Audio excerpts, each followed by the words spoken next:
जय हिंद दोस्तों। इस वीडियो में हम बात करेंगे एक्सक्रीटिव सिस्टम की। तो पहले बात करते हैं कि एक्सक्रीशन क्या होता है।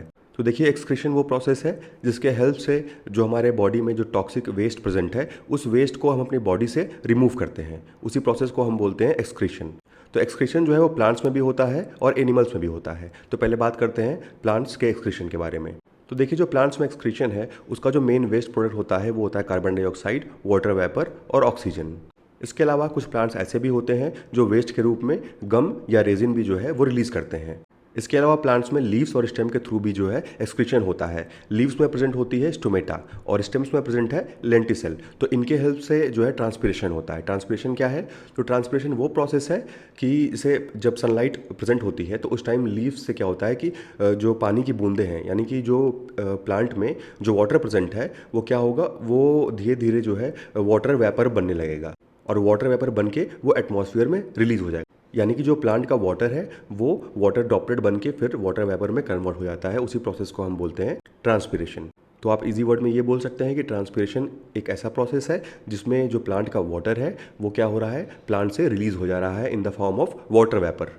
तो ट्रांसपिरेशन जो है वो लीव्स और स्टेम दोनों से होता है। लीव्स में कहाँ से होता है? तो लीव्स में छोटे छोटे छेद प्रेजेंट होते हैं जिनको हम बोलते हैं स्टोमेटा। तो स्टोमेटा से जो है ट्रांसपिरेशन होता है। उसी तरीके से स्टेम्स में भी छोटे छोटे जो है छेद प्रेजेंट हैं जिनको हम बोलते हैं लेंटिसेल्स। तो वहाँ से होता है ट्रांसपिरेशन।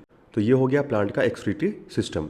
अब बात करते हैं एनिमल के एक्सक्रीशन के बारे में। तो देखिए, जैसे अमीबा है तो अमीबा में सेल मेम्ब्रेन प्रेजेंट है तो उसके थ्रू होता है एक्सक्रीशन। उसी तरीके से अर्थवॉर्म में नेफ्रीडिया है, जैसे हम लोग में किडनी है, अर्थवॉर्म में नेफ्रीडिया प्रेजेंट है, वहाँ से एक्सक्रीशन होता है।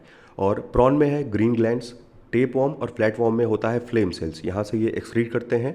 और कॉकरोच जो कि एक आर्थ्रोपोडा है, इनके पास माल्फीजियन ट्यूब्यूल्स होती हैं, यहाँ से इनका एक्सक्रीशन होता है। और हाइड्रा जो कि एक सीलेंट्रेटा है, हाइड्रा जो है एक्सक्रीट करता है थ्रू स्किन एंड माउथ।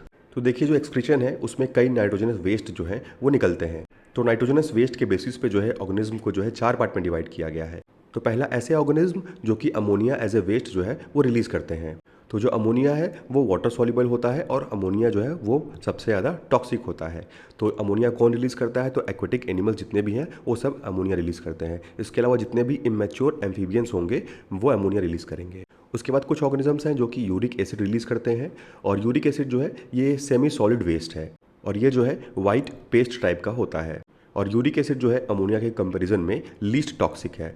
और यूरिक एसिड रिलीज करते हैं बर्ड्स और इंसेक्ट्स। उसके बाद है यूरिया। और यूरिया जो है ये जो है हाईली सॉल्युबल है वाटर में और ये बहुत लिटिल टॉक्सिक होता है या नॉन टॉक्सिक होता है। एग्जाम्पल ह्यूमन, यानी ह्यूमन जो होते हैं वो यूरिया रिलीज करते हैं। उसके बाद है गुआनिन। गुआनिन जो है ये सॉलिड फॉर्म का नॉन टॉक्सिक वेस्ट है और ये वाटर में इनसॉल्युबल होता है। और गुआनिन रिलीज करते हैं कौन? तो स्पाइडर और स्कॉर्पियन। एज ए वेस्ट जो है स्पाइडर और स्कॉर्पियन गुआनिन जो है रिलीज करते हैं। अब बात करते हैं ह्यूमन एक्सक्रीटिव सिस्टम की। तो देखिए, ह्यूमन एक्सक्रीटिव सिस्टम के 4 मेन पार्ट्स हैं। ठीक है, तो 2 किडनी प्रेजेंट है, उसके बाद 2 यूरेटर या इसको आप यूरिनरी डक्ट्स भी बोल सकते हैं, तीसरा है यूरिनरी ब्लैडर और चौथा है यूरेथ्रा। और किडनी की स्टडी को हम बोलते हैं नेफ्रोलॉजी। नेफ्रोलॉजी क्यों बोलते हैं? क्योंकि किडनी में नेफ्रॉन्स प्रेजेंट होते हैं जो कि ब्लड को फिल्टर करने का काम करते हैं। आगे हम पूरा प्रोसेस देखेंगे। तो वो जो है ब्लड को फिल्टर करते हैं नेफ्रॉन्स, इसीलिए किडनी की स्टडी को हम बोलते हैं नेफ्रोलॉजी। और आप बोल सकते हैं कि जो नेफ्रॉन्स हैं वो किडनी की फंक्शनल यूनिट हैं। तो इमेज में देखिए, इमेज में यहाँ पे 2 किडनी है, इसके अलावा रीनल आर्टरी प्रेजेंट है, रीनल वेन प्रेजेंट है, वेना कावा है, आयोटा है और यूरेटर है। यूरेटर के हेल्प से ही जो यूरिन है वो ट्रांसफ़र होगा यूरिनरी ब्लैडर में। उसके बाद यहाँ ब्लैडर में ट्रांसफ़र होने के बाद यूरेथ्रा के थ्रू जो है वो रिमूव आउट हो जाएगा। तो देखिए, किडनी का फंक्शन है कि जो भी पॉइजनस सब्सटेंस या यूरिया हमारी बॉडी में प्रेजेंट है उसको जो है बॉडी से रिमूव किया जाए। इसके अलावा जो भी वेस्ट सॉल्ट है या एक्सेस अमाउंट ऑफ जो वाटर हमारी बॉडी में प्रेजेंट है उसको जो है रिमूव किया जाए। और ये सारे वेस्ट जो हैं ये येलो यूरिन के फॉर्म में हमारी बॉडी से जो है एक्सक्रीट होते हैं। जो हमारी किडनी है वो रेडिश ब्राउन कलर की होती है और बीन शेप की होती है। आप सब लोगों ने बीन देखा होगा, तो बीन शेप की किडनी होती है। और जो हमारी लोअर एब्डोमिनल कैविटी है वहाँ पे सिचुएटेड है किडनी। और जो किडनी है उसको एक मेम्ब्रेन प्रोटेक्ट करती है, उस मेम्ब्रेन को हम बोलते हैं फेरिटोनियर। तो फेरिटोनियर मेम्ब्रेन किडनी को प्रोटेक्ट करने का काम करती है। बात करते हैं किडनी के साइज़ की। तो किडनी की लेंथ जो है 10 से 12 सेंटीमीटर होती है और विड्थ इसकी लगभग 5 to 7 सेंटीमीटर है। इसकी थिकनेस 2 से 3 सेंटीमीटर है और उसका जो वेट है वो लगभग एवरेज 150 ग्राम का होता है। और हमारी एक किडनी में लगभग 1 मिलियन जो नेफ्रॉन्स हैं वो प्रेजेंट होते हैं, यानी 2 किडनी में लगभग 2 मिलियन नेफ्रॉन्स प्रेजेंट होते हैं। और किडनी के अंदर जहाँ पे ब्लड का फिल्ट्रेशन होता है उसको हम बोलते हैं ग्लोमेरुलस। यूरिन का जो पीएच है वो 6 है, यानी कि वो स्लाइटली एसिडिक होता है। और जो येलो कलर है यूरिन का, ये होता है यूरोक्रोम पिगमेंट की वजह से। और हमारे किडनी की जो कैपेसिटी होती है वो लगभग 125 ml पर सेकेंड जो ब्लड है किडनी फिल्टर कर सकती है। आप इसको बोल सकते हैं कि 7.5 लीटर पर मिनट किडनी ब्लड को फिल्टर कर सकती है, या 180 लीटर पर डे ब्लड को फिल्टर कर सकती है। और इसी को हम बोलते हैं ग्लोमेरुलर फिल्ट्रेशन रेट। देखिए, जो हमारी बॉडी से यूरिन रिमूव होता है उस प्रोसेस को हम बोलते हैं मिक्चुरेशन, यानी कि removal of urine from our body is called micturition. और कुछ ऐसे पेशेंट होते हैं जिनकी किडनी खराब होती है, तो वहाँ पे क्या किया जाता है, हीमोडायलिसिस या डायलिसिस के हेल्प से जो है जो यूरिन है उनके बॉडी से रिमूव किया जाता है। और जो किडनी है वो बॉडी के फ्लूइड का बैलेंस मेंटेन करने में हेल्प करती है, जैसे कि वाटर हो गया, वाटर बैलेंस मेंटेन करना है, या इलेक्ट्रोलाइट का बैलेंस मेंटेन करना है, तो इसमें जो है किडनी हेल्प करती है। और इलेक्ट्रोलाइट्स जो हैं वो एसेंशियल मिनरल्स होते हैं, जैसे कि सोडियम और पोटेशियम। तो अब बात करते हैं किडनी के फंक्शन के बारे में।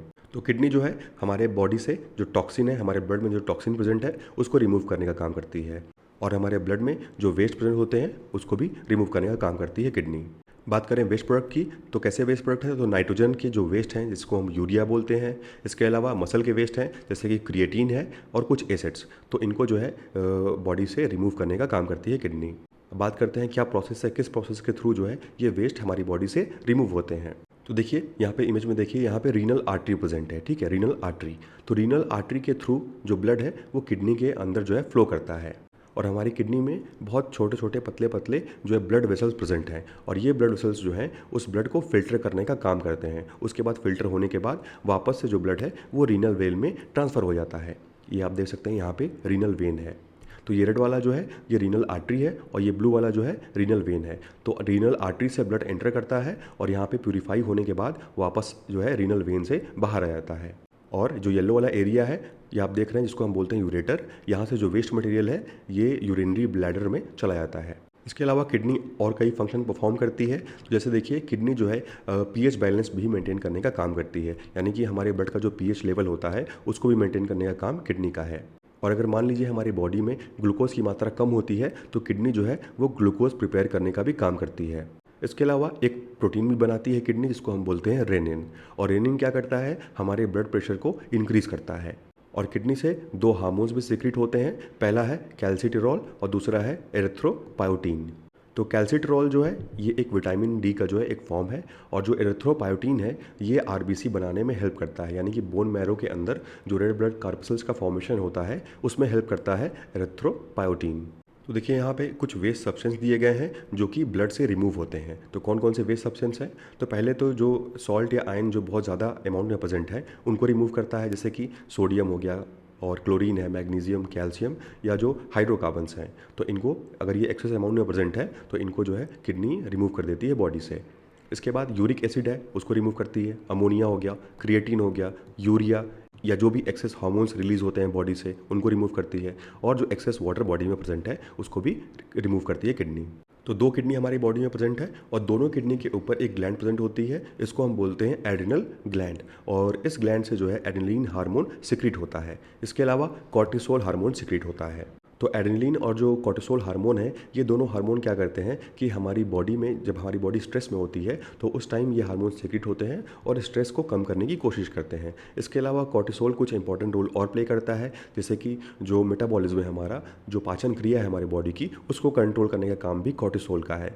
इसके अलावा अगर बॉडी में इन्फ्लेशन होता है तो इन्फ्लेशन को भी रिड्यूस करता है कॉर्टिसोल, और ब्लड प्रेशर को रेगुलेट करने का भी जो काम है वो कॉर्टिसोल का है। इसके अलावा जो ब्लड शुगर लेवल है उसको भी इंक्रीज करने का काम कॉर्टिसोल करता है, क्योंकि जो ग्लूकोज है वो किडनी से प्रोड्यूस होता है अगर हमारी बॉडी में ग्लूकोज की मात्रा कम हो जाती है। तो अब देखते हैं कि किडनी कैसे ब्लड को फिल्टर करने का काम करती है।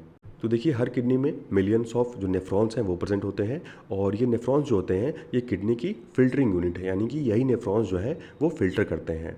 तो यहाँ इमेज में देखिए ये नेफ्रॉन्स का स्ट्रक्चर है, और नेफ्रॉन्स के अंदर आप देखेंगे तो यहाँ पे एक प्रेजेंट है ग्लोमेरुलस। और ये क्या होता है, ये छोटे छोटे ब्लड वेसल्स का एक ग्रुप होता है, ठीक है। तो यहाँ पे जो पहला स्टेज है ब्लड के फिल्ट्रेशन का, वो पहला स्टेज इस ग्लोमेरुलस में होता है।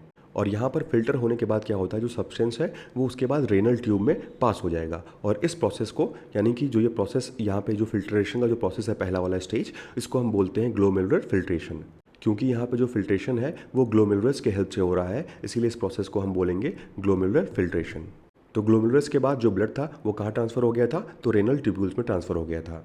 उसके बाद जो रेनल ट्यूब्यूल्स हैं वो क्या करती हैं, वो देखती हैं कि अगर कोई भी इंपॉर्टेंट मिनरल्स या न्यूट्रिएंट अगर प्रेजेंट है तो उसको वो एब्जॉर्ब कर लेती हैं, जैसे कि सोडियम है, पोटेशियम है, तो वो उसको एब्जॉर्ब कर लेती हैं। और एब्जॉर्ब करने के बाद जो वेस्ट बचा उस वेस्ट को जो है डिफ्यूज़न प्रोसेस के थ्रू वो रिमूव कर देती हैं।